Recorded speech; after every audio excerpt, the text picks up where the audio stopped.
श्री स्वामी समर्थ. तुम्हा सर्वांचं श्री स्वामी समर्थ कृपा या चॅनलवर मनापासून खूप खूप स्वागत. स्वामी कृपेने तुमचा आजचा दिवस शुभ जावो. स्वामी महाराज तुमच्या सर्व चांगल्या इच्छा पूर्ण करोत, हीच स्वामीचरणी प्रार्थना करते आणि आजच्या व्हिडिओला सुरुवात करते. 6 मे 2024 रोजी श्री स्वामी समर्थ महाराजांची पुण्यतिथी आहे. स्वामींच्या पुण्यतिथी निमित्ताने बऱ्याच स्वामी भक्तांना गुरुचरित्राचं पारायण करायची इच्छा असते. ज्यांना गुरुचरित्र ग्रंथाचं पारायण करणं शक्य आहे ते या ग्रंथाचं पारायण करतीलच. खरं तर पुण्यतिथी निमित्ताने जर आपण गुरुचरित्राचं पारायण केलं तर त्यासारखी दुसरी सेवा नाही. गुरुचरित्र हा 5वा वेद मानला जातो. आयुष्यात येऊन एकदा तरी गुरुचरित्राचं पारायण करावं असं म्हटलं जातं.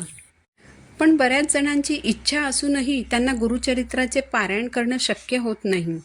बऱ्याच अडचणी असतात, जसं की घरात लहान बाळ असतं, तुम्ही नोकरीमध्ये व्यस्त असता, कधी तब्येत ठीक नसते, आणखीही काही कारणं असू शकतात.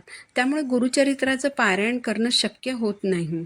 तर ज्यांना 30 एप्रिल ते 6 मे या कालावधीत गुरुचरित्राचं पारायण करणं शक्य होणार नाही, असे सर्वजण संक्षिप्त गुरुचरित्राचं पारायण करू शकतात. तर संक्षिप्त गुरुचरित्राचे पारायण कसं करावं, त्याचे नियम अटी काय आहेत, याची माहिती आपण आजच्या व्हिडिओमध्ये जाणून घेणार आहोत.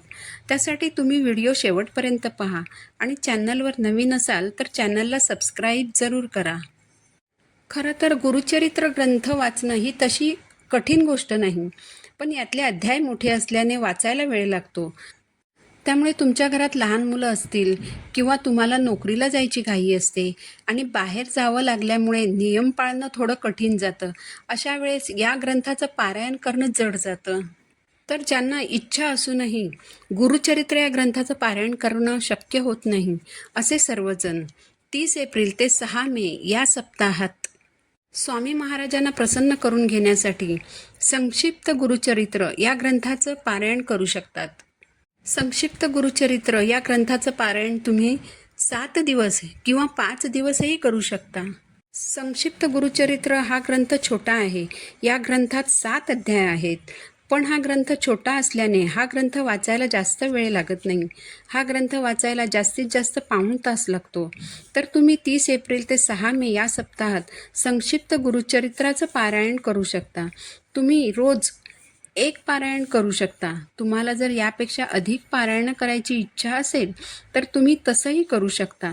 जर तुम्हाला 7 दिवसात 7पेक्षा जास्त पारायण करायची असतील तर तुम्हाला 1 दिवसात 2 पारायण करावी लागतील. हा ग्रंथ वाचायला जास्त वेळ लागत नसल्यामुळे तुम्ही या ग्रंथाची 1 दिवसात 2 पारायण करू शकता. आता हा ग्रंथ कधी वाचायचा, तर तुम्ही पहाटे 4 वाजल्यापासून ते दुपारी 4 वाजेपर्यंत हे पारायण करू शकता. दुपारी 12 ते 12:30 या वेळेत मात्र कोणतीही सेवा करायची नाही, कारण 12 ते 12:30 ही वेळ दत्त महाराजांच्या भिक्षेची वेळ असते. शक्यतो पारायण हे पहाटे केल्यास अतिशय उत्तम, शांत वेळ असते. वाचलेलं पूर्ण समजून घेता येतं. दुपारी जेवल्यावर शक्यतो पारायणाला बसू नये, कारण झोप येण्याची आणि ढेकर येण्याचीही शक्यता असते. पारायण करताना शक्यतो काळ्या रंगाचे कपडे परिधान करू नयेत. ज्यांना शक्य आहे त्यांनी एका बैठकीतच पारायण पूर्ण करण्याचा प्रयत्न करावा. ज्यांना पारायणासाठी खाली बसणे शक्य नसेल, ज्यांना गुडघ्यांचा किंवा कमरेचा त्रास असेल, त्यांनी खुर्चीवर बसून समोर टेबल ठेवून त्यावर ग्रंथ ठेवून पारायण केलं तरी चालणार आहे. बरेच जण सकाळी उठून ऑफिसला जातात, त्यांना सकाळी वाचन करायला वेळ मिळत नाही. असे सर्वजण ऑफिसमधून आल्यावर संध्याकाळी या ग्रंथाचं वाचन करू शकतात. संध्याकाळी घरी आल्यावर आंघोळ करून स्वच्छ वस्त्र परिधान करून पारायणाला बसायचं आहे. संक्षिप्त गुरुचरित्र या ग्रंथाचं पारायण करताना तुम्हाला जर पूजा मांडणी करायची असेल तर तुम्ही पूजा मांडणी करू शकता. जर तुम्हाला पूजा मांडणी करायची नसेल तर तुम्ही देवघरातच स्वामींच्या मूर्तीची अथवा फोटोची पूजा करायची आहे. स्वामींना गंध, फूल, अक्षता अर्पण करायच्या, धूपदीपाने ओवाळायचं आणि पारायणाला सुरुवात करायची. जर तुम्ही पूजा मांडणी करणार असाल तर एक चौरंग घेऊन त्यावर पिवळ्या किंवा लाल रंगाचं वस्त्र अंथरायचं आहे. त्यावर स्वामी महाराजांची मूर्ती स्थापित करायची आहे. स्वामींच्या मूर्तीसमोर एक दिवा प्रज्वलित करायचा. दिव्याला हळद कुंकू फूल अर्पण करून दिव्याची पूजा करायची. स्वामींच्या उजव्या बाजूला एक नारळ ठेवून त्या नारळाची देखील पूजा करायची. स्वामींना गंध फूल अक्षता अर्पण करायच्या. धूपदीपाने ओवाळून मग पारायणाला सुरुवात करायची. आता नियम काय पाळायचे, तर मांसाहार पूर्णपणे वर्ज्य करायचा आहे. ब्रह्मचर्याचे पालन करायचे आहे.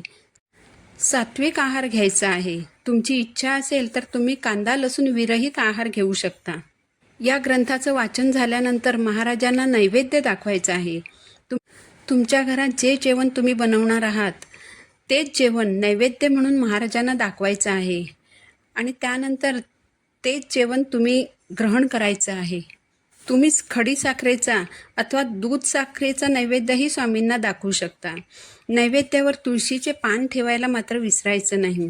सगळ्यात महत्त्वाचा नियम जो आहे तो म्हणजे मांसाहार कडकडीत बंद करायचा आहे.